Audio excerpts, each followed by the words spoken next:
South ఇండియాలోనే అతి తక్కువ ధరలకి రత్నాలను అందించే ఏకైక సంస్థ 6JVR. రాజధాని అమరావతి నిర్మాణానికి సంబంధించి చాలా మందిలో చాలా రకాల ఆసక్తులు ఉన్నాయి. ఎందుకంటే ఉగాదికి ప్రారంభోత్సవాలు జరిగిపోతాయి అనేటువంటి మాట పదే పదే సోషల్ మీడియాలో అలానే మీడియాలో కూడా కనిపిస్తున్నటువంటి పరిస్థితి. సో ఏది ముందు ప్రారంభం అవుతుంది, దీనిపైన అందరిలోనూ ఆసక్తి ఉంది. ప్రధానంగా వినిపిస్తున్నటువంటి పేరు ఏపీసీఆర్డీఏకి సంబంధించినటువంటి భవనం, సెంట్రల్ ఆఫీస్ బిల్డింగ్ కింద దీన్ని డిఫైన్ చేస్తున్నారు. అలానే ఇక నుంచి సిఆర్డీఏ, అమరావతి డెవలప్మెంట్ కార్పొరేషన్, ఈ రెండింటికి సంబంధించిన కార్యాలయాలన్నీ కూడా ఈ బిల్డింగ్ నుంచే వస్తాయి. ఇప్పుడు అక్కడే మనం నిలబడి ఉన్నాం. నా వెనక వైపు కనిపిస్తున్నది సీడాక్సిస్ రోడ్డు, నా రైట్ సైడ్ కనిపిస్తున్నది సిఆర్డీఏ ప్రతిష్టాత్మకంగా నిర్మిస్తున్నటువంటి బిల్డింగ్ ఇది. ఈ బిల్డింగ్కి సంబంధించి ఒక ప్రత్యేకత ఉంది. ఎందుకంటే ఇది నార్మల్గా నిర్మిస్తున్నటువంటి స్ట్రక్చర్ కాదు. ఇది ప్రీఫ్యాబ్ మోడల్లో ఎక్కడికక్కడ ఫ్యాబ్రికేటెడ్ డిజైన్స్తో నిర్మిస్తుంది. G+6 ఫ్లోర్స్తో జరుగుతున్నటువంటి నిర్మాణం.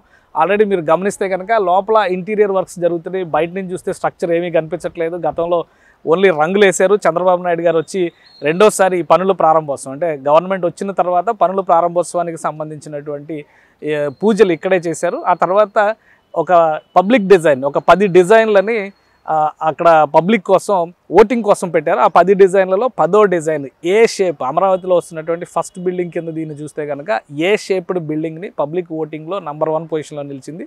సో ఆ నమూనాకి తగ్గట్టుగా ఈ డిజైన్లో కొన్ని మార్పులు చేశారు. గతంలో చేసిన స్ట్రక్చర్ కంటే కూడా దీని ఎంట్రన్స్ లాబీ కానీ లోపలికి ఎంటర్ అయ్యేటప్పుడు ఉండేటువంటి ఆ గ్రాండియర్ లుక్ కానీ అద్భుతంగా ఉంటుంది. ఎందుకంటే లోపల ఇంకా కొంత వర్క్స్ జరుగుతున్నాయి కాబట్టి వాటిని బట్టి మనం తర్వాత అర్థం చేసుకోవచ్చు. బయట నుంచి చూస్తే ఆ సైడు ఈ సైడు స్ట్రక్చర్స్ మాత్రం నార్మల్గా కనిపించవచ్చు. లోపల cabin works, AC works, interior ఫినిషింగ్కి సంబంధించినటువంటి రీసౌండ్ కాకుండా వచ్చేటువంటి sound proof and acoustics works జరుగుతున్నాయి. అట్ ద సేమ్ టైం ఇక్కడ ఫైరింగ్కి సంబంధించి ఫైర్ ప్రాబ్లమ్స్ రాకుండా వచ్చి తీసుకోవాల్సినటువంటి జాగ్రత్తలు, ఇంటర్నల్ కేబులింగ్, ఇంటర్నల్ వైరింగ్ ఇవన్నీ కూడా జరుగుతున్నాయి. వాటితో పాటు ఇట్ సైడ్ మన రైట్ సైడ్ చూస్తే కనుక ఇక్కడ పెద్ద ఎస్టాబ్లిష్మెంట్ ఉంది. ఈ బిల్డింగ్కి కావాల్సినటువంటి పవర్ సప్లై దగ్గర నుంచి మిగతా వ్యవస్థలన్నీ కూడా ఇక్కడే తయారు చేస్తున్నారు.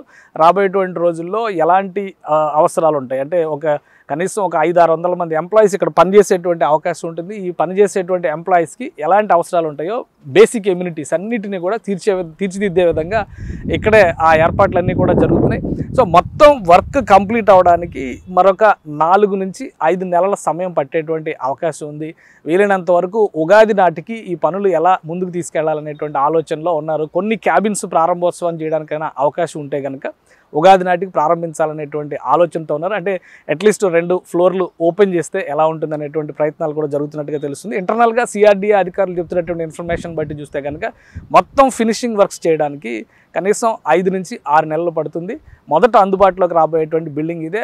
ఆ సిఆర్డీఏ వ్యవస్థలన్నీ కనుక ఈ బిల్డింగ్లో కొలువు తీరితే అమరావతిలో డెవలప్మెంట్ యాక్టివిటీస్, కన్స్ట్రక్షన్ యాక్టివిటీస్, ఇతర పనులు కూడా మరింత జోరుగా సాగడానికి అవకాశం ఉంటుంది. సుమన్ టీవీలో మీ పర్సనల్ అండ్ బిజినెస్ ప్రమోషన్స్ కోసం కింది నెంబర్కి కాంటాక్ట్ చేయండి.